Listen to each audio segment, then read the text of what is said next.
Hello, this is Raymond Shapiro, Portfolio Manager of the Merchant West Global Equity Fund, and this is a quarterly report for the period ending 31st March 2024. The fund rose 8.1% in US dollars over the quarter, while its benchmark, the MSCI World Index, gained 8.9% over the period.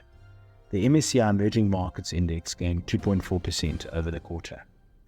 Global markets rallied strongly this quarter, despite the US 10-year bond yield rising from 3.9% at the end of 2023 to 4.2% at the end of March.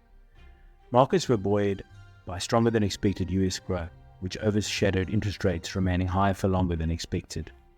The MSCI World Index was again driven by the technology and financial sectors, although all sectors other than real estate posted positive returns for the quarter. Fund returns were driven by holdings in the technology, communication services, financials, and healthcare sectors. Exposure to consumer staples caused a small drag on returns. A greater relative exposure to consumer staples and underweight to banks, and to a lesser extent energy stocks, were the main drivers of the fund's underperformance compared to its benchmark. The drag on performance from the fund's underweight technology was offset by a strong performance technology-oriented holdings in the communication services sector, such as Meta and Alphabet. Major stock-specific contributors to performance over the period included Meta Platforms, Berkshire Hathaway, and Novo Nordisk. Main stock-specific detractors included Nestle and UK wealth manager St. James Place. While the global narrative for economic growth has shifted from talk of a so-called hard landing to a soft landing to a no landing, recession indicators have not dissipated.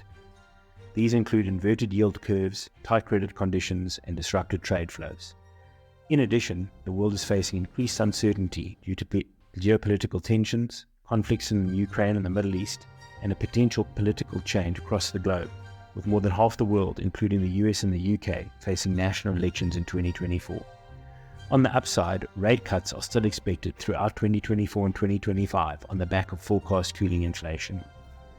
As such, we continue to believe that the most sensible approach is to focus on investing in robust, high-quality businesses with conservative balance sheets. We believe high-quality stocks possessing either structural and/or defensive growth prospects should serve investors well in an uncertain and potentially turbulent 2024. A handful of highly rated mega-cap technology stocks are skewing index-level valuation metrics. These stocks are expected to grow very strongly over the next few years, capitalizing on advances in artificial intelligence. While the fund has positions in specific technology stocks, we are careful to maintain valuation discipline in relation to growth expectations. Global mid and small capitalization companies in general appear attractively priced in relation to their growth prospects. As is our approach, we seek to own the highest quality, most enduring companies across market caps, not simply focusing on large cap equities. Emerging markets appear attractively priced. However, selectivity at country, stock and sector level is critical, especially given the level of strained geopolitical relations and conflicts. Our view is that stock picking quality businesses is set to become increasingly important as technological disruption is set to meaningfully increase on the back of advances in AI. The global economic outlook remains highly uncertain, and the lagged effect of higher interest rates really could start to bite. As such, we seek to invest in companies with appropriate leverage, defendable margins, and resilient growth prospects that also trade at reasonable valuations. Owning a diversified selection of reasonably priced quality businesses across various sectors allows the fund to both take advantage of specific structural and company growth drivers, while also strengthening the fund's ability to weather more challenging economic times.